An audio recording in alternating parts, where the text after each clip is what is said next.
Start करें। तो हमारा जो वर्ल्ड है, दुनिया, ये दो तरीके से चलती है। एक चलती है हमारे पास नेचुरल लॉज से। नेचुरल लॉज कहते हैं कि भैया इनको आप चेंज नहीं कर सकते। ग्रेविटेशन ग्रेविटेशन फलाना डिगना आप ये सब चेंज नहीं कर सकते। आप न्यूटन्स लॉ को चेंज नहीं कर सकते। अगर आपने कोई चीज़ फेंक दी वो नीचे गिरेगी गिरेगी, आप इसे चेंज नहीं कर सकते। बट एक और चीज़ों से हमारी दुनिया चलती है, दैट इज ह्यूमन लॉ। ठीक है, ह्यूमन लॉ, इंसानी लॉज। इंसानी लॉज कैसे हो सकते हैं? ये आपके लीगल लॉज हो सकते हैं। बिल्कुल हो सकता है, आप जो कहोगे वो हो सकता है। किस किस तरीके का बैकग्राउंड चाहेंगे आप? ब्लैक कर दूं, चलेगा, या कुछ और कर दूं? नहीं, आप बताओ मुझे कौन सा बैकग्राउंड बोलोगे जो आपको कंफर्टेबल हो। लाइट कलर और लाइट कर दूं? Is it okay? पक्का? ओके। तो नेचुरल लॉज, दूसरा क्या होता है लीगल लॉज, और एक होता है हमारे पास बिजनेस लॉज। ठीक है, बिजनेस लॉज क्यों बनाए? क्योंकि हमारी दुनिया पैसे पे भी चलती है। ठीक है, और बिजनेस लॉज के अंदर ही आता है हमारे पास मनी। तो एक ऐसी दुनिया, एक ऐसा वर्ल्ड जो कि मनी पर डिपेंडेंट है, कहलाता है हमारे पास इकोनॉमिक्स या इकोनॉमी। क्लियर ये बात? जब हम लोग इकोनॉमिक्स पढ़ रहे हैं तो सबसे पहला जो कीवर्ड है वो है हमारे पास इकोनॉमी क्या होती है। और इकोनॉमी क्या है? एक ऐसी दुनिया जो पैसों पे चलती है, इन सिंपल सेंस। तो जैसे कि अगर आप ये बोलते हो ऑस्ट्रेलिया की इकोनॉमी, तो इसका क्या मतलब आता है आपको कि, हाँ, हाँ, देखो टेक्निकल नहीं करना, इजी करना है। हम सबसे पहले, मेरी हैबिट में हमेशा ये होगा कि हम बिल्कुल ऐसे बात करें जैसे कि आम रोड पे लोग करते हैं। सपोज करो यहाँ पे कोई रिक्शे वाला बैठा है, सपोज करो कोई एक ऐसा इंसान बैठा है जिसने कभी इकोनॉमिक्स नहीं पढ़ी, तो उसके हिसाब से अगर हम ये बोले कि जीडीपी वीडीपी, वो कंफ्यूज होगा कि जीडीपी क्या होता है। हम और इजी करते हैं। अगर उस इंसान को कहते हैं कि भाई ज़रा 2 मिनट के लिए सोच के देख कि तू काम कर रहा है, तू किसी से पैसे ले रहा है, तू किसी को पैसे दे रहा है, ये पैसे सर्कुलेट होते जा रहे हैं, और सारी दुनिया में हर कोई किसी के लिए काम कर रहा है। यानी एक ऐसी दुनिया जहाँ पे हर कोई किसी के लिए काम कर रहा है और कामों के ऊपर ही दुनिया चल रही है, इकोनॉमी कहलाती है। समझ में आई बात? तो इकोनॉमी क्या है अगर सिंपल सेंस में बोला जाए तो? इकोनॉमी, हाँ, it is a land mass on which people are doing some economic activity. What do you mean by economic activity? Economic activity means using resources to fulfill human wants. ठीक है, तो economy क्या है? एक land mass, कोई भी जमीन जहां पे लोग क्या कर रहे हैं, कुछ इकोनॉमिक एक्टिविटी कर रहे हैं। ये इकोनॉमिक एक्टिविटी का क्या मतलब होता है? कोई ऐसी एक्टिविटी जिसमें वो रिसोर्सेज को यूज़ कर रहे हैं और उससे सोसाइटी या ह्यूमन की नीड्स को फुलफिल कर रहे हैं। कोई भी ऐसा काम जिसमें आप रिसोर्स यूज़ नहीं कर रहे या फिर ह्यूमन वांट को सेटिस्फाई नहीं कर रहे, वो इकोनॉमिक एक्टिविटी नहीं होगी। ठीक है, फॉर एग्जाम्पल, अगर आप डांस कर रहे हो, ठीक है, और अपने लिए डांस कर रहे हो, तो ये इकोनॉमिक एक्टिविटी नहीं है। क्यों? क्योंकि आपने इसमें अपने आप को सेटिस्फाई किया है, अपने आप, और आपने किसी और को, यानी किसी और ह्यूमन वांट्स की नीड को सेटिस्फाई नहीं किया, खुद की नीड को सेटिस्फाई। अगर आप किसी और की नीड को सेटिस्फाई करते हो तो वो इकोनॉमिक एक्टिविटी होती है। समझ में आई बात? तो इसीलिए अगर आप सपोज करो,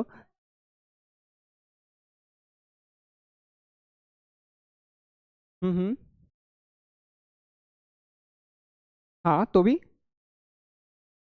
क्या, अगर मैं आपके लिए डांस कर रहा हूँ और आप मुझे कह रहे हो कि मैं भी डांस करके दिखाऊं, ये फिर? हाँ, हाँ, no, not at all.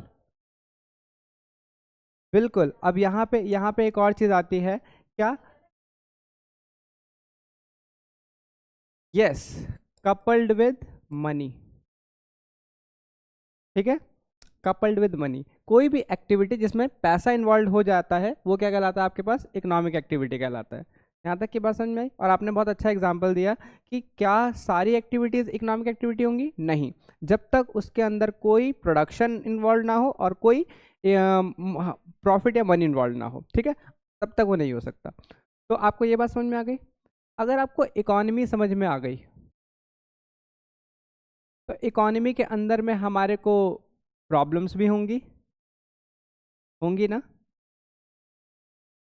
Economy के अंदर जो भी प्रॉब्लम्स होगी उसे सॉल्व करना पड़ेगा। कौन सॉल्व करेगा? उसे सॉल्व करेगा एक सब्जेक्ट, उसे सॉल्व करेगा एक सब्जेक्ट जो कि इसकी स्टडी भी करता है और इसके प्रॉब्लम्स को सॉल्व भी करता है। और उस सब्जेक्ट का क्या नाम है? उस सब्जेक्ट का नाम है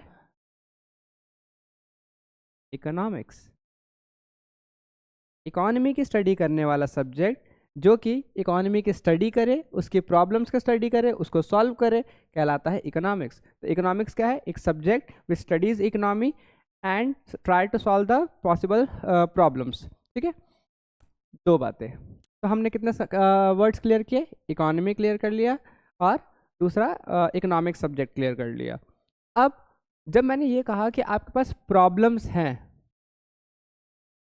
जब आपके पास इकोनॉमी के अंदर प्रॉब्लम्स हैं तो प्रॉब्लम्स को आइडेंटिफाई कैसे करते हैं और इकोनॉमी को स्टडी कैसे करते हैं, है ना। क्योंकि अल्टीमेट तो मैंने यही बात बताई आपको कि इकोनॉमी के अंदर में आपको क्या करना है, ह्यूमन बिहेवियर को स्टडी करना है और चेक करना है कि लोग जो है वहाँ पे किस तरीके से काम कर रहे हैं, क्या क्या उनकी प्रॉब्लम्स आ रही है, यानी बेसिकली ह्यूमन बिहेवियर की स्टडी करनी है। तो इसकी स्टडी करने के लिए या इकोनॉमिक प्रॉब्लम्स की स्टडी करने के लिए आपको इकोनॉमी की स्टडी करनी है और इसकी स्टडी 3 लेवल पे होती है, ठीक है। एक होती है, बेसिकली 2 लेवल पे होती है, एक होती है माइक्रो लेवल पे और एक होती है आपकी मैक्रो लेवल पे। नहीं, बताता हूँ। एक होती है मैक्रो लेवल पे, माइक्रो लेवल पे एंड मैक्रो लेवल पे। आप अभी 11th क्लास के अंदर में केवल और केवल माइक्रो इकोनॉमिक्स पढ़ोगे, मैक्रो नहीं पढ़ोगे, ठीक है। हाँ, अभी मैं बताऊंगा, चिंता मत करो। एक माइक्रो पढ़ोगे और एक मैक्रो पढ़ोगे, ठीक है। इन दोनों के अंदर में आप क्या पढ़ोगे? यहाँ पे आप इंडिविजुअल लेवल पे प्रॉब्लम्स को कैसे डील करते हैं उसके बारे में स्टडी करोगे। इंडिविजुअल लेवल का क्या मतलब होता है? किसी एक बंदे की, क्योंकि इस इकोनॉमी के अंदर हम भी तो है ना, हम भी तो इंसान हैं, तो हमारी भी प्रॉब्लम्स हो सकती हैं और पूरे नेशन की भी प्रॉब्लम हो सकती है। जैसे अभी हमारे नेशन की प्रॉब्लम क्या है? टेररिज्म। अब टेररिज्म किसी एक इंडिविजुअल की नहीं है, नेशन की है। एम्प्लॉयमेंट किसी इंडिविजुअल की नहीं है, नेशन की है, ठीक है ना। बैलेंस ऑफ पेमेंट जैसे सब्जेक्ट, बहुत बड़े बड़े सब्जेक्ट जो कि नेशन के लेवल पे आते हैं वो मैक्रो इकोनॉमिक्स में आते हैं और इंडिविजुअल के लेवल पे जो आते हैं वो क्या आते हैं? माइक्रो में आते हैं। हम्म,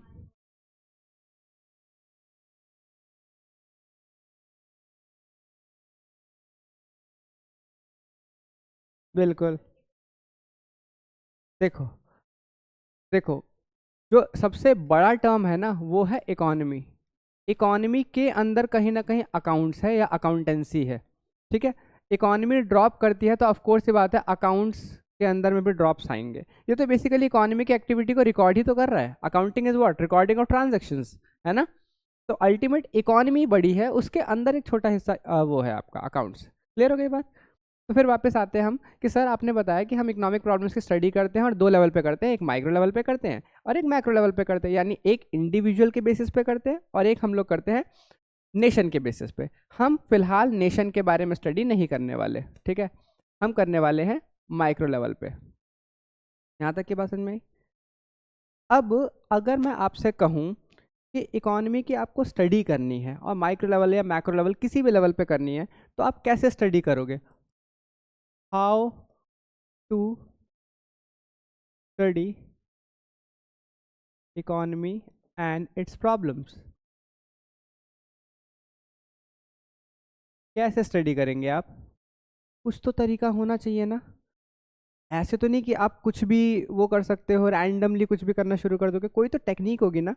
तो बेसिकली आपके पास एक टेक्निक या फिर जो कि मैं ऐसे कह सकता हूँ कि जिस तरीके से आप इस प्रॉब्लम्स को डील करोगे उसको सॉल्व करने के लिए हमारे को एक मैथमेटिकल टूल है, दैट इज स्टैटिस्टिक्स। ठीक है, इकोनॉमिक प्रॉब्लम्स को स्टडी करने के लिए जो टूल है, क्या है टूल, वो क्या है आपके पास, स्टैटिस्टिक्स। ठीक है, तो एक बार वापस से गो थ्रू करते कि हमने क्या समझा।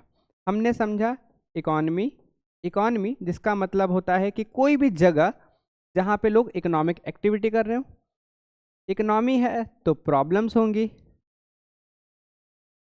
तो प्रॉब्लम है तो इसका सॉल्यूशन भी निकालना पड़ेगा। तो इसके लिए एक सब्जेक्ट बनाया गया जो कि क्या करेगा, इसकी और इसकी स्टडी करेगा, और उसी को क्या बोला गया, इकोनॉमिक्स बोला गया। अच्छा, अब इस पे भी हम बात करते हैं कि इस सब्जेक्ट के जो जनक हैं, जिनको हम बोलते हैं कि फादर ऑफ इकोनॉमिक्स या फादर ऑफ मॉडर्न इकोनॉमिक्स, उनका नाम था एडम स्मिथ। क्या नाम था, एडम स्मिथ। पता है इनकी खास बात क्या थी, इनकी खास बात क्या थी, इनसे कुछ भी पूछो ना, कुछ भी, तो ये हर प्रॉब्लम को कैसे डिफाइन कर देते थे, कहते थे कि कुछ नहीं, डिमांड एंड सप्लाई। मतलब कुछ भी बात हो, डिमांड एंड सप्लाई, हर चीज़ को ये डिफाइन कर सकते थे डिमांड एंड सप्लाई में। बड़ी मज़ेदार बात थी। अब सोचो इस पूरी दुनिया के प्रॉब्लम्स की जड़ क्या है, डिमांड सप्लाई। आप रैंडम बात बोलो, कुछ भी जो आपकी पर्सनल प्रॉब्लम भी बोल दो। किसी इंसान की पर्सनल प्रॉब्लम क्या है, हमारी पर्सनल प्रॉब्लम क्या है, अपनी डिमांड बहुत है, अपने पास है नहीं। अपने को सब चाहिए, अपने को गाड़ी चाहिए, बंगला चाहिए, घर चाहिए, अपने को बहुत सारे पैसे चाहिए, अपने को मतलब वो भी चाहिए, डिजिटल गैजेट्स चाहिए, बहुत सारे कपड़े चाहिए, हैं कितने हैं, यही प्रॉब्लम्स है, अल्टीमेट यही प्रॉब्लम्स है। एडम स्मिथ की यही खास बात है, इसीलिए इन्हें हम फादर ऑफ इकोनॉमिक्स बोलते हैं। ठीक है, क्यों, हर प्रॉब्लम को ऐसे डिफाइन कर देते थे। यहाँ तक कि अगर इनसे ये बोला जाए ना कि मेरी शादी नहीं हो रही, तो भी कह देंगे डिमांड सप्लाई। हाँ, वो कहें डिमांड सप्लाई, कहते हैं तुम डिमांड कर रहे हो, उतनी सप्लाईज नहीं है। यानी बेसिकली नंबर ऑफ गर्ल्स क्योंकि इकोनॉमी में कम है, बॉयज़ ज़्यादा है, इसीलिए शादी नहीं हो रही। हो गया प्रॉब्लम सॉल्व। अगर वो ये और देखो बात कितनी सच है, अगर वो ये कह दे कि नंबर ऑफ बॉयज़ कम है, नंबर ऑफ गर्ल्स ज़्यादा है, प्रॉब्लम में ख़त्म। लेकिन हमारे पास दिक्कत क्या है, number of girls comparatively number of boys कम है, इसीलिए हमारे पास शादियाँ नहीं हो रही हैं। समझ रहे हो, उन्हें कुछ भी बात बोल दो वो सब उसी तरीके से डिफाइन करते थे। और हमने इन्हें समझा कि अरे गुरु प्रभु आप ही हैं जो हैं। ठीक है, समझ में आई बात कि father of modern economics Adam Smith को क्यों कहा जाता है। वैसे तो और भी लोग थे डिफाइन करने वाले, लेकिन इन्हें हम लोग फादर मानते हैं। ठीक है, तो इकोनॉमी, इकोनॉमी के अंदर प्रॉब्लम, उसको रीड करने वाला सब्जेक्ट इकोनॉमिक्स। और क्योंकि आपको इन सब चीज़ों को रीड करने के लिए इकोनॉमिक्स के अंदर कुछ तो टूल होगा, कोई तो हथियार होगा, that tool is that tool is statistics. I hope बात समझ में आई होगी, केवल इतनी बात समझ में आई होगी कि इन भाई साहब का ओरिजिन क्या है। समझ में आई बात, स्टैटिस्टिक्स का ओरिजिन। मैं स्टैटिस्टिक्स क्यों पढ़ा रहा हूँ, मैं कभी भी किसी भी चीज़ की शुरुआत करूँगा तो सबसे पहले हम करेंगे कि क्या और क्यों, क्या है और क्यों है। आप इसके बिना इसकी स्टडी कर ही नहीं सकते। अभी मैं रीज़न भी दूंगा क्यों। वैसे स्टैटिस्टिक्स मैथ्स की ब्रांच है सर, आपने पिछली बार मैथ्स की ब्रांच में अकाउंटिंग भी बताई थी, उसके जो थे ल्यूकस पैकियोली वो भी मैथमेटिशियन थे, और उन्होंने भी ये, एडम स्मिथ हाउएवर मैथमेटिशियन नहीं थे, लेकिन स्टैटिस्टिक्स जो ब्रांच है वो अल्टीमेट मैथ्स की ही है। ठीक है, आपको पता होगा इस बारे में। क्लियर, आगे बढ़ो। तो ये क्या करते हैं, इकोनॉमिक स्टडी करती है। हाँ, हमने स्टैटिस्टिक्स 9th क्लास और 10th क्लास में पढ़ा है ना, पढ़ा है ना, गुड। तो वहाँ से आपको इजी हो जाएगा। लेकिन वहाँ पर जब हम लोगों ने पढ़ा ना, तो हमने कभी काउंटर क्वेश्चन नहीं किया कि हम क्यों पढ़ रहे हैं। ठीक है, तो बेसिकली स्टैटिस्टिक्स करता क्या है, सिंपल सेंस में, फिर से वन लाइनर के अगर सेंस में बताऊं तो,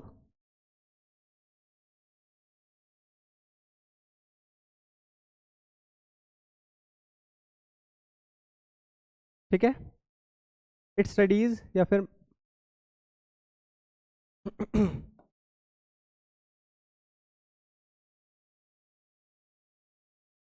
इट स्टडीज प्रॉब्लम, पॉपुलेशन। ठीक है, स्टैटिस्टिक्स का काम है पॉपुलेशन की स्टडी करना। क्लियर हो गई बात, पॉपुलेशन की स्टडी करना। ये सिंगल चीज की स्टडी नहीं करता। हम्म हम्म। मनी बना रहे हैं। ठीक है।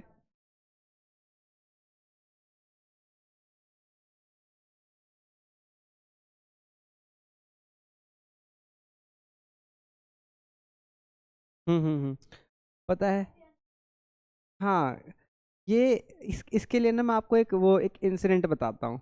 ठीक है। बस ऑफेंड नहीं होना, ठीक है, केवल इंसिडेंट बता रहा हूँ। उसके बाद मैं सब चीज़ें क्लियर करूँगा। ठीक है। मैं ना ऐसे कुछ टाइम पहले से फेसबुक वगैरह देख रहा था। तो जब मैं फेसबुक देख रहा था तो उसमें ना वहाँ पे लिखा हुआ था कि वाई पीपल आर सेइंग, या why government is saying that people are poor, why it can't do like this. 1000 crore, या सॉरी, टेक 140 करोड़, 140 करोड़, 140 करोड़, एक एक करोड़ सबको दे दो। ठीक है, एक एक करोड़ सबको दे दो। है हाँ, और अगर सबको एक एक करोड़, 140 करोड़ पॉपुलेशन है, 140 करोड़ के पॉपुलेशन को एक एक करोड़ अगर बांट दो, सब अमीर हो गए। है ना? लॉजिकल लग रहा है ना? ये लॉजिकल है। हाँ, चलो उसको भी छोड़ो। क्या क्या अगर मैं 1 करोड़ रुपए हर एक पर्सन को, यानी 140 करोड़ की पॉपुलेशन को एक एक करोड़ रुपए बांट दूं, तो क्या प्रॉब्लम सॉल्व हो जाती है? नहीं होती है। क्यों नहीं होती? पता है फिर उसके नीचे कमेंट सेक्शन क्या था? कमेंट सेक्शन था, हो सकता है आपको ये लग रहा हो कि हाँ 1 करोड़ अगर 140 करोड़ लोगों को बांट दिया जाए तो प्रॉब्लम सॉल्व हो जाएगी। लेकिन अभी जैसे जैसे मैं आप इकोनॉमिक्स पढ़ाऊंगा ना, आपको समझ में आएगा कि क्यों नहीं होने वाली। उसके नीचे लिखा हुआ था, this is why economics class is important, this happens when you skip the economics class and समझ में आई बात? हाँ। हाँ, क्या हाँ कमेंट सेक्शन में आता है। अब मैं बताता हूँ कि ऐसा क्यों नहीं हो सकता, या आपने जो बोला कि अगर हम इस तरीके से पैसे बांट दें तो क्यों नहीं बात बनेगी। ठीक है।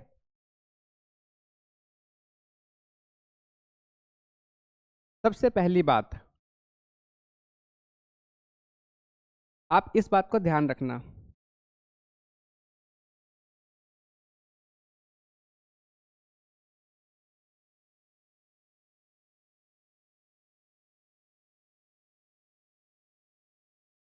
Money is illusion, money is nothing. Money कुछ चीज है ही नहीं। ठीक है। अगर मैं आज की तारीख में आपको भी 1 करोड़ रुपए दे दूं, तो इसका मतलब ये नहीं है कि आप अमीर हो जाओगे। एक टाइम ऐसा आएगा कि आप इसे जीरो कर दोगे। और दूसरा, बहुत से ऐसे लोग होंगे जिनके पास जीरो पड़ा हो, वो उसे 100 करोड़ कर सकते हैं। पता है क्यों? पैसा हमें तब नहीं मिलता जब हमारे पास आ गया पैसा। पैसा हमें तब मिलता है जब हम किसी के लिए कुछ वैल्यू क्रिएट कर सके। आपको ये 1 करोड़ मिल गए, आप इसका क्या करने वाले हो? आप इसको उठा करके केवल यूज करोगे। आप इसे यूज करोगे, आप इसे यूज करके क्या करने वाले हो? आप इसे अपने कंजम्पशन के लिए खर्च करते रहोगे, खर्च करते रहोगे, खर्च करते रहोगे, एक टाइम बाद ही क्या हो जाएगा? जीरो हो जाएगा। लेकिन उन लोगों के बारे में सोचो जो किसी प्रोडक्शन एक्टिविटी में लगे हुए हैं। प्रोडक्शन एक्टिविटी में जो इंसान लगा हुआ है, अगर उसके पास कुछ भी नहीं है तो वो लोगों को वैल्यू देता रहेगा, देता रहेगा। तो ये 1 करोड़ कहीं ना कहीं वापस मूव होके किसके पास चले जाएंगे? एक प्रोड्यूसर के पास। समझ में आई बात? This is the unique power of a producer. Producer कौन है? या कोई भी इंसान कौन है जो कि पैसा कमा रहा है? पैसा कमाने के लिए आपको ये कि you have to give some value to other. जब तक आप वो वैल्यू किसी को नहीं दोगे, आपके पास पैसा नहीं आएगा। और अगर इस तरीके से पैसा आप भी, जैसे सपोज करो किसी के पास विंडफॉल गेन हो भी गया, कि किसी ने कहीं से मान लो किसी को पैसे मिल भी गए, तो वो अमीर नहीं होने वाला। क्यों? क्योंकि वो अल्टीमेट उसे धीरे धीरे आज नहीं तो कल खर्च करता रहेगा, खर्च करता रहेगा, वो कभी बढ़ेगा नहीं। समझे? आप खुद सोच के देखो कि अगर आपको पैसा कमाना है, आपको पैसा कमाना है, कैसे आपको पैसा मिलेगा? सोच के देखो। आपको, आप सपोज करो आप मुझसे ही चाहते हो कि सर की जेब से पैसा मेरे पास आ जाए, कैसे आएगा? सोच के देखो। हाँ हाँ।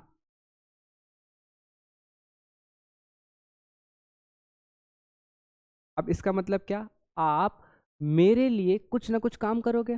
यानी आपके पास तब तक पैसा नहीं आ सकता जब तक आप किसी के लिए कुछ काम ना करो। और अल्टीमेट आपको या तो गुड्स या फिर सर्विस किसी को देनी पड़ेगी, और तब जाके आपके पास पैसा घूम के आएगा। अगर मैं आपको केवल पैसा दे दूं तो वो कुछ नहीं होने वाला, आप लोगों से सर्विसेज लेते रहोगे और धीरे धीरे वो पैसा आपके पास से ड्रेन होता रहेगा। अल्टीमेट एक टाइम बाद आप वापस से करोड़ से जीरो पे आ जाओगे, और जो इंसान प्रोड्यूसर है, जो कि कुछ ना कुछ वैल्यू या सर्विसेज दिए जा रहा है, वो ऊपर चला जाएगा। ठीक है, पैसे की कहानी कुछ इस तरीके की है। अब समझ में आया? इसीलिए इकोनॉमी में सबको काम करना पड़ता है। वो एक गाना सुना है आपने, कि बड़ा पुराना गाना है कि दुनिया में रहना है तो काम कर प्यारे, है ना? कि एक दुनिया में रहना है तो काम करना पड़ेगा। अगर काम नहीं करोगे तो क्या होगा?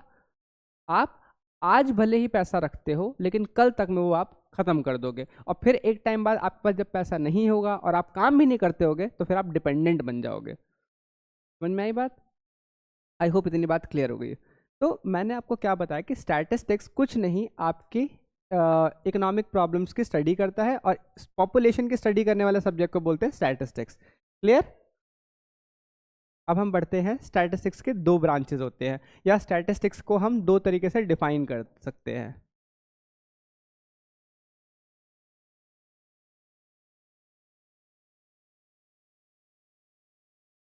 इसकी दो डेफिनेशन होती है। एक होती है हमारे पास सिंगुलर सेंस में, और एक होती है हमारे पास प्लूरल सेंस में। ठीक है, स्टैटिस्टिक्स की कितनी डेफिनेशन होती है? दो। एक होती है सिंगुलर सेंस में, एक होती है प्लूरल सेंस में। आओ हम बात करते हैं सबसे पहले प्लूरल सेंस में, सिंगुलर सेंस में बाद में पढ़ेंगे। प्लूरल सेंस में ये कहता है कि one unit can not be called statistics.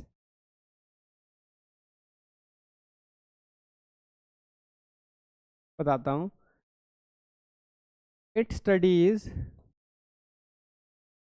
Only groups और number of people, number of people. हाँ, आपने क्या कहा? One unit. वन यूनिट का मतलब a cow, a boy, a business, ये सारी के सारी स्टैटिस्टिक्स नहीं है। क्यों? क्योंकि यहाँ पर मैंने क्या बताया कि स्टैटिस्टिक्स केवल प्लूरल चीज़ों के बारे में स्टडी कर सकता है, सिंगुलर के बारे में करेगा ही नहीं। अब अगर अगर कोई इंसान कहता है a cow has four legs, तो क्या ये स्टैटिस्टिक्स है? ऑल द नंबर है, लेकिन क्या ये स्टैटिस्टिक्स है? नहीं। क्यों? क्योंकि ये प्लूरल नहीं है, ये सिंगुलर है। और वो कहता है कि भाई अगर आप कोई इस तरीके के स्टेटमेंट बोलते हो ना, तो ये आपने केवल और केवल क्वालिटी बताई है, क्वांटिटी नहीं। और स्टैटिस्टिक्स तो किस में डील करता है? क्वांटिटी या फिर पॉपुलेशन में। मैंने अभी बताया स्टैटिस्टिक्स स्टडीज अबाउट पॉपुलेशन। क्योंकि ये पॉपुलेशन की स्टडी करता है, जब तक इसे चीज़ें प्लूरल नहीं मिलेंगी, ये स्टैटिस्टिक्स नहीं है। आपकी क्लास के अंदर में जितने भी बच्चे हैं, ठीक है, वो कहलाएगा स्टैटिस्टिक्स। ठीक है, इस सोसाइटी के अंदर जितने लोग हैं वो कहलाएगा स्टैटिस्टिक्स। लेकिन अगर सिंगल इंसान है तो स्टैटिस्टिक्स नहीं है। ठीक है, वो क्वालिटी है। प्लूरल सेंस समझ में आ गया? Very good. दूसरा, स्टैटिस्टिक्स की एक और ख़ास बात होती है क्या? It defines all economic problems. ये इसकी सबसे खास बात है। It defines all economic problems in numerical terms. Statistics को ना क्वालिटी समझ में नहीं आती। आप इससे बोलो कि आई एम डिप्रेस्ड, ये कहता है सो व्हाट। कहता है कि आई डोंट हैव फ्रेंड्स, कहता है सो व्हाट। कहता है I am losing my strength, I don't care. लेकिन जैसे आप इसे बोलोगे कि I have lost my so much money, वो कहता है हाँ tell me in numbers, I will tell you in numbers. आप क्लास के अंदर कुछ भी बात बोलोगे कि number of boys, number of girls, फटाक से सुन लेगा। क्यों? क्योंकि इसे समझ में आ रहा है कि भाई नंबर्स हैं। तो ये कोई भी प्रॉब्लम हो, उसको न्यूमेरिकली एक्सप्रेस करने में बहुत मज़ेदार है। जैसे कि अगर आपसे मैं बोलूँ कि देश के अंदर कितनी अनएम्प्लॉयमेंट है? हाँ, 2%? हाँ, क्या बात कर रहे हो? मुझे लगता है कि अभी 30-40% अनएम्प्लॉयमेंट चल रही है। कितनी अनएम्प्लॉयमेंट चल रही है? तो अब देख रहे हो ये इसने कैसे डिफाइन कर दिया, 30% का मतलब अगर 140 करोड़ लोग हैं, ठीक है, तो उसका 30% कितना हो जाता है हमारे पास, 42 करोड़। ये बताया था कि 42 करोड़ लोग क्या है, अनएम्प्लॉयड है। समझ में आया, स्टैटिस्टिक्स का मतलब समझ में आ रहा है। अब जरा मोदी जी के बारे में सोचो, मोदी जी जब वहां पर बैठे हुए हैं कुर्सी पे, तो वो उनसे लोग ये बोल रहे हैं कि सर देश में बेरोजगारी चल रही है, सर ये चल रहा है, सर वो चल रहा है। तो मोदी जी बेचारे डिसीजन कैसे लें, कितने लोगों को एम्प्लॉयमेंट देनी है, कैसे सोचें। उनको तो किसके बारे में स्टडी करनी है, पूरे देश की पॉपुलेशन के बारे में। पूरे देश की पॉपुलेशन के बारे में स्टडी करनी है तो उन्हें ये जानना जरूरी है ना कि कितने लोग अनएम्प्लॉयड है भाई, कौन बताएगा, पॉपुलेशन। और वो कौन सा सब्जेक्ट है जो पॉपुलेशन के बारे में सारी बातें बता रहा है, हाँ इकोनॉमिक्स। इकोनॉमिक्स का कौन सा ब्रांच, समझ में आई बात। स्टैटिस्टिक्स ही है जो ब्रांच जो कि ये बता रहा है कि भैया 42 करोड़ की पॉपुलेशन, किसी ने तो कैलकुलेशन करी होगी। अभी समझ में आया। जितनी भी प्रॉब्लम्स का आप डेटा देखते हो, इवन डेटा एनालिसिस भी आपने सुना होगा ना कि डेटा एनालिसिस होता है, डेटा की स्टडी भी कौन करता है, कितना इंपॉर्टेंट सब्जेक्ट है आज के टाइम में। Data mining, data scientist, data analytics, जितने भी चीज़ें हैं, यहाँ तक कि स्टॉक मार्केट भी जो है वो किस पे बैठा हुआ है, स्टैटिस्टिक्स पे। ये पॉपुलेशन की और नंबर्स की स्टडी करता है। समझ में आई बात, गुड। अब मैंने आपको बताया कि एक सिंगुलर सेंस भी कोई चीज़ होती है, प्लूरल सेंस समझ में आ गया। प्लूरल सेंस में सिंपल सी बात कहता है कि statistics always studies about population and not a single unit. A single unit can not be studied in statistics. समझ में आई बात। अब हम बात करते हैं इसके प्लूरल सेंस में, ओ सॉरी सिंगुलर सेंस में। ओह, क्या, हाँ लंबी स्टोरी है, धीरे धीरे आपको मेरी कहानियों के बारे में पता चलेगा, ठीक है।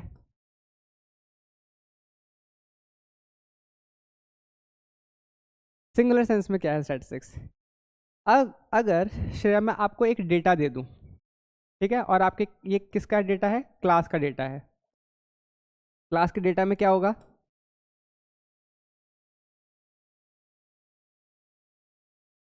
सब कुछ होगा। अगर इस डेटा को मैं कहूं कि जाओ क्लास के बच्चों के बारे में इकट्ठा करके लाओ सब कुछ, तो आप इस सिंगल डेटा के बारे में क्या क्या करोगे, आप इस सिंगल डेटा के बारे में क्या करोगे, आप इसे सबसे पहले कलेक्ट करोगे, फिर उसे क्या करोगे, क्लासिफाई करोगे या ऑर्गेनाइज करोगे, ठीक है, फिर आप इसे क्या करोगे,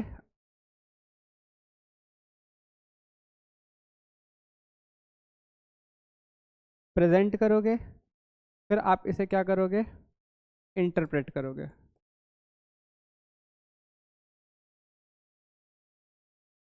ठीक है, कलेक्शन करोगे, क्लासिफाई करोगे, ऑर्गेनाइज करोगे, प्रेजेंट करोगे एंड इंटरप्रेट करोगे।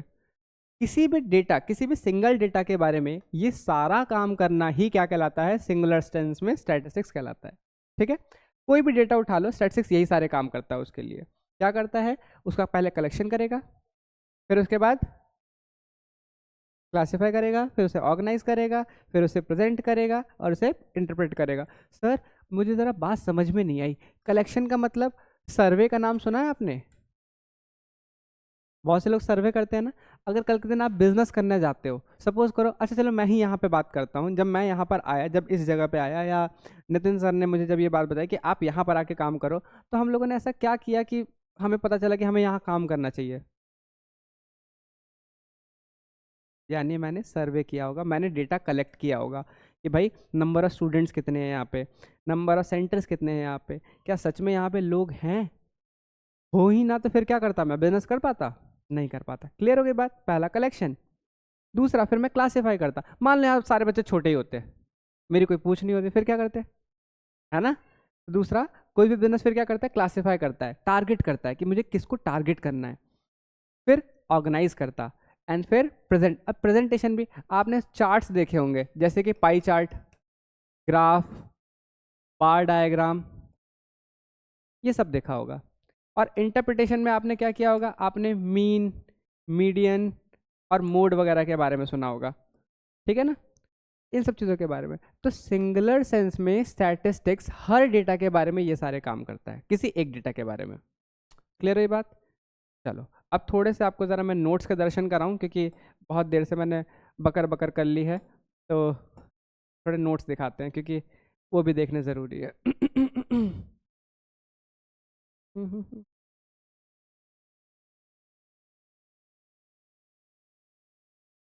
क्या नीट वगैरह के? ना के बराबर। हाँ यहाँ पर ना टीचर, हाँ यहाँ पर साइंस के हैं, कॉमर्स के कम है। कोई बात नहीं, आओ ज़रा हम थोड़े से डिस्कशन आपके साथ। आई नो, मैंने कहा ना थोड़ा सर्वे हमने कर लिया है। एंड मैं, चिंता मत करो, मैं हेल्दी कंपटीशन में बिलीव करता हूँ। मेरा ये कहना है आप पढ़ो, आपको जहाँ पढ़ना है पढ़ो, आप कंपैरिजन कर लो। नहीं जानते? अच्छा, खतरनाक है। अच्छा, डोंट वरी, आपको ऐसे टेंशन लेने वाली बात ही नहीं है। ठीक है, इधर ध्यान दो। क्या हम लोगों ने इकोनॉमी के बारे में स्टडी किया? अब आप यहाँ से केवल गो थ्रू करोगे। क्या है economy? Is a piece of land on which people are using limited resources to fulfil their wants. क्या मैंने यही डेफिनेशन बताई थी? इकोनॉमिक्स क्या है? Economics is a subject which studies economic problems and try to find out possible solution. क्या मैंने यही बात बताई? स्टैटिस्टिक्स क्या है? Statistics is that branch of economics which studies about the population. Statistics in plural sense. Statistics refers to information in terms of number of numerical data such as population statistics and employment statistics. One unit cannot be called statistics. Statistics is study of bundle of units. तो plural sense में समझ में आया कि single चीज कभी statistics कहलाएगी नहीं। सॉरी, उठ जा उठ जा उठ जा उठ जा, कहाँ गया इसका? हाँ।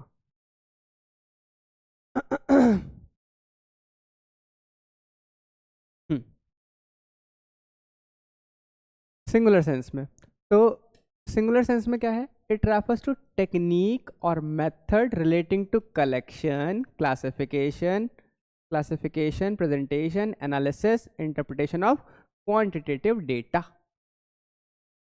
समझ में आ गया? पक्का आ गया? Very good. Descriptive and inferential, इसे हम लोग लेटर ऑन करेंगे, ठीक है। अरे भाई क्या हो रहा है, इधर हो जा, रुक जाओ।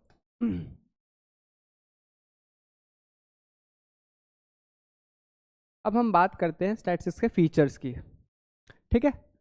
मैंने आपको स्टैटिस्टिक्स के फीचर में सबसे पहली चीज़ बताई थी quantitative expression of economic problem. Statistics को कुछ भी प्रॉब्लम फेंक के मारो, वो क्या करता है? वो उसको न्यूमेरिकली एक्सप्रेस कर देगा। जैसे उसे बोलो देश में अनएम्प्लॉयमेंट है, वो कहता है मैं बताता हूँ देश में कितनी अनएम्प्लॉयमेंट है, 40% अनएम्प्लॉयमेंट है, लिख लो। तो इससे हम कैलकुलेट करते, अच्छा सही बात है, बात तो सही कह रहा है, ठीक है। एक यानी कोई भी चीज़ को ये क्वांटिटेटिवली एक्सप्रेस कर देता है। दूसरा है इंटरसेक्टोरियल एंड इंटरटेम्पोरल कंपैरिजन। स्टैटिस्टिक्स की मदद से आप कंपैरिजन कर सकते हो। कैसे? जैसे कि पिछले साल हमारी पॉपुलेशन कितनी थी, इस साल कितनी पॉपुलेशन है, कैसे करोगे? इसी की मदद से। जैसे कि आप बता सकते हो कि पिछले साल हम 120 करोड़ थे, इस साल 140 करोड़ हो गए, 40 करोड़ बढ़ गए। और हमारे देश वाले कह रहे चाइना को पीछे छोड़ना टेक्नोलॉजी में नहीं, पॉपुलेशन में। ठीक है। उसके बाद क्या है? इंटरटेम्पोरल। अब देखो दो तरीके से आप क्या करते हो, कंपैरिजन करते हो। सबसे पहला होता है इंटरसेक्टोरल। इंटरसेक्टोरल का मतलब होता है बिटवीन दो सेक्टर्स। जैसे कि अगर मैं आपको सिंपल वे में बताने की कोशिश करूं, पहला हो गया आपका फ्यूजन होम्स, दूसरा हो गया चेरी काउंटी। इन दोनों में कंपैरिजन किया तो ये दो सेक्टर्स मान लो, ये एक सेक्टर, वो दूसरा सेक्टर, दो सेक्टर्स के बीच में कंपैरिजन। दूसरा होता है टेम्पोरल। टेम्पोरल का मतलब होता है on the basis of time. तो हम लोग टाइम के बेसिस पे भी कर सकते हैं। जैसे कि हमारी 2010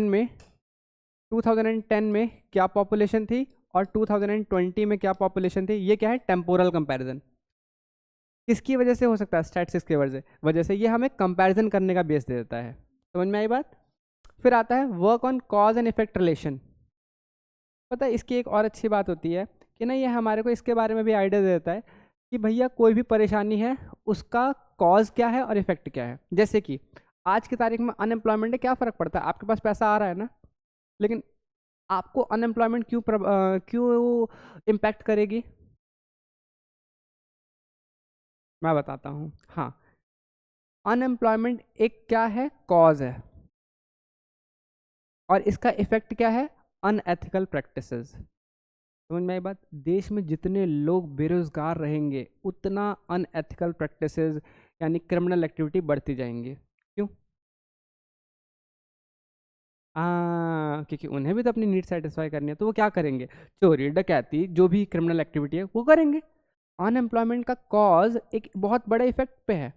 तो इस तरीके से हम इकोनॉमी के अंदर में हालात देख करके बता सकते हैं कि इकोनॉमी अगर आज ऐसी है तो इसकी वजह से क्या इफेक्ट होने वाला है।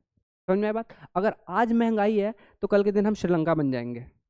मतलब देख लो ना वहाँ पे कितना महंगाई बढ़ने पे या पाकिस्तान बनने पे क्या हाल हो जाता है। कॉज एंड इफेक्ट बताया जाता है। आप इकोनॉमी की आज कंडीशन पढ़ लो, आप 10 साल बाद के बारे में बता दोगे कि इसका इफेक्ट ये होगा।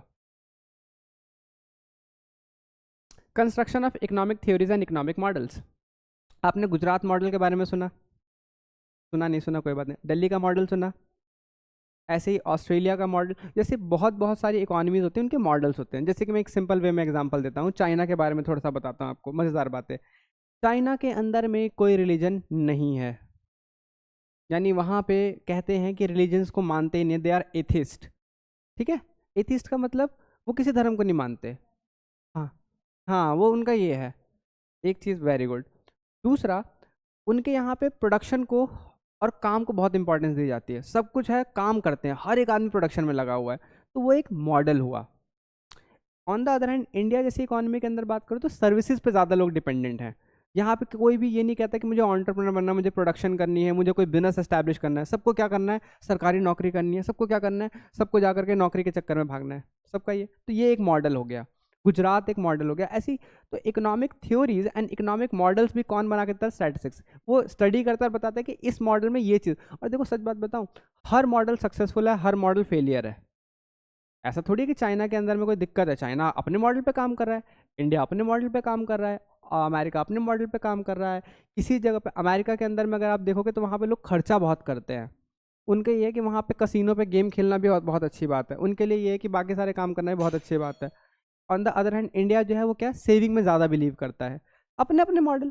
तो इकोनॉमिक मॉडल्स भी आपको स्टैटिस्टिक्स बताता है, बना करके देता है।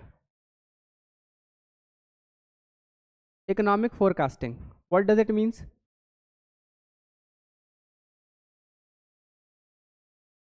भविष्यवाणी, इकोनॉमी की भविष्यवाणी।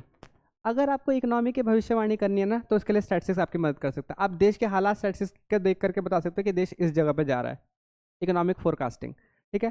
Through study of economics and statistical data helps to predict about the future of economic condition of country. समझ में ये बात? तो ये इसमें हेल्प करता है। फॉर्मुलेशन ऑफ पॉलिसी, मैंने अभी थोड़ी देर पहले बताया था, मोदी जी को कोई पॉलिसी लेनी है, कोई पॉलिसी बनानी है कि जी हम जनधन योजना स्टार्ट कर रहे हैं, हम ये वाली योजना स्टार्ट कर रहे हैं। वो किस बेसिस पे करते हैं? ऐसी रात को सपना आया, एक काम करते हैं, ये वाला काम कर देते हैं? नहीं, on the basis of statistical data. वो देखते हैं कि हमारी इकोनॉमी में किस चीज़ की ज़्यादा ज़रूरत है और उसी चीज़ के रिगार्डिंग पॉलिसी बनाते हैं। एंड इकोनॉमिक इक्विलिब्रियम, ये तो आप समझ लो, ये वर्ड आपको बहुत यूज़ करवाऊंगा मैं। पूरी इकोनॉमी जो है उसे बैलेंस किया जाता है। अगर अनबैलेंस इकोनॉमी है तो उसे बैलेंस किया जाता है, ठीक है।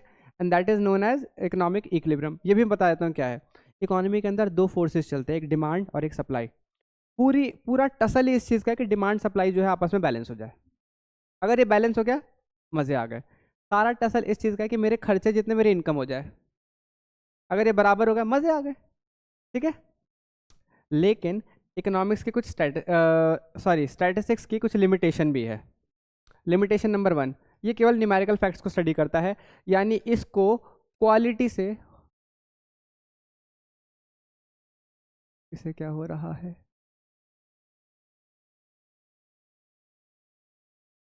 इसको क्वालिटी से कोई मतलब नहीं। कहता है क्वालिटी नहीं जानता मैं।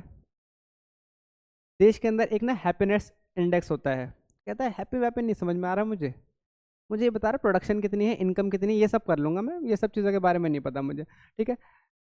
लोग हैप्पी हैं नहीं है इस बात से कोई फ़र्क नहीं पड़ता। तो ये न्यूमेरिकली फैक्ट्स को स्टडी कर सकता है, क्वालिटी को नहीं। एग्रीगेट के बारे में स्टडी कर सकता है, सिंगल यूनिट के बारे में नहीं, लिमिटेशन ही है। दूसरा, डेटा होमोजीनियस होना चाहिए, ये इसकी एसेंशियल रिक्वायरमेंट है। एसेंशियल रिक्वायरमेंट का मतलब इंसान है तो सारे इंसान होने चाहिए, ठीक है ना, तभी तो स्टैटिस्टिक्स बनेगा। अब इंसान जानवर इन सब की स्टैटिस्टिक्स कैसे बना पाओगे? दो कंपैरेबल क्वांटिटी होगी तभी तो उनकी स्टैटिस्टिक्स हो पाएगी, ठीक है।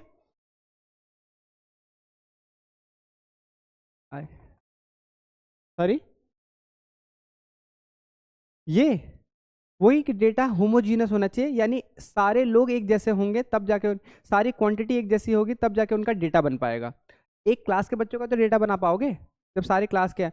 अब ये थोड़ी है कि एक क्लास के अंदर बुढ़े बैठे होंगे तो भी डेटा बना पाओगे, सारे बच्चे एक जैसे होंगे तभी तो उनका एक डेटा फॉर्म हो पाएगा। ठीक है, अगला है results are true on average basis. ये बड़ी दिक्कत है। मुझे एक बात बताओ श्रेया, मैं कहता हूँ देश की पॉपुलेशन 140 करोड़ है, ये एब्सोल्युटली ट्रू है या नहीं? ट्रू है? फॉल्स है? ये फॉल्स है। देश की पॉपुलेशन 140 करोड़ है। सर आपने क्या ऐसी बातें करी, 140 करोड़ ही तो है। गलत। 140 करोड़ एक अजम्पशन है, एक एस्टिमेशन है कि 140 करोड़। जिस मोमेंट में 140 करोड़ बोल रहा हूँ कुछ बच्चे पैदा हो गए होंगे। जिस मोमेंट में कह रहा हूँ 140 करोड़ कुछ मर गए होंगे। तो 140 केवल और केवल एक एवरेज ट्रुथ है, एग्जैक्ट ट्रुथ नहीं है। और इकोनॉमिक्स के अंदर में ऑलमोस्ट सारी बातें एवरेज बेसिस पे सच हो सकती हैं, एग्जैक्ट बेसिस पे नहीं। समझ में आई बात? अगला आता है विदाउट रेफरेंस रिजल्ट में प्रूव रॉन्ग। अगर आप चीज़ों का रेफरेंस सही नहीं लेते हो तो हो सकता है आपने जितनी भी कैलकुलेशन करी हो सब फॉल्स हो जाए। समझ में आई बात? तो रेफरेंसेस लेने का मतलब ये है कि आपको बहुत प्रिसाइजली अपने कंक्लूजन लेने हैं, बहुत ज़्यादा आपको डेटा को अच्छी तरीके से स्टडी करना है, तभी आप कंक्लूजन ले पाओगे। रैंडम कंक्लूजन लोगे तो गलत हो जाएंगे। Statistics can only be used by expert. Expert का मतलब, क्योंकि मैंने अब आपको इतनी सारी बातें बता दी तो आपको स्टैटिस्टिक्स के बारे में थोड़ा सा आइडिया लगने लग गया। लेकिन अगर रैंडम किसी इंसान को आप जाके स्टैटिस्टिक्स डेटा के बारे में बताने लग जाओ, पाई चार्ट दिखा दो, ग्राफ दिखा दो, वो क्या समझेगा? तो this can only be understood by experts. Clear? अगला है हमारे पास प्रोन टू मिसयूज। अगर डेटा, स्टैटिस्टिकल डेटा किसी गलत इंसान के हाथ लग जाए तो वो उसका मिसयूज कर सकता है। जैसे पाकिस्तान के हाथ में इंडिया की डेंसिटी का डेटा लग जाए कि किस जगह पे ज़्यादा लोग रहते हैं, तो उसके लिए अटैक करना आसान हो जाएगा। समझ रहे हो? किसी कंपनी का डेटा अगर आपके हाथ लग जाए तो आप ये पता लगा सकते हो कि भाई उसके टारगेट ऑडियंस कौन से और आप उनको टारगेट कर सकते हो। तो यानी अगर आपका स्टैटिस्टिकल डेटा या आपका, या सपोज करो मेरे ट्यूशन के बच्चों का डेटा किसी गलत आदमी के हाथ लग जाए तो वो क्या कर सकता है? प्रैंक कॉल कर सकता है, और वो क्या होता है, वो डरा वरा सकता है, ठीक है, थ्रेटन कर सकता है ना? तो इसलिए ये प्रोन टू मिसयूज है अगर गलत हाथ लग गए। ठीक है, and hence chapter I guess finishes.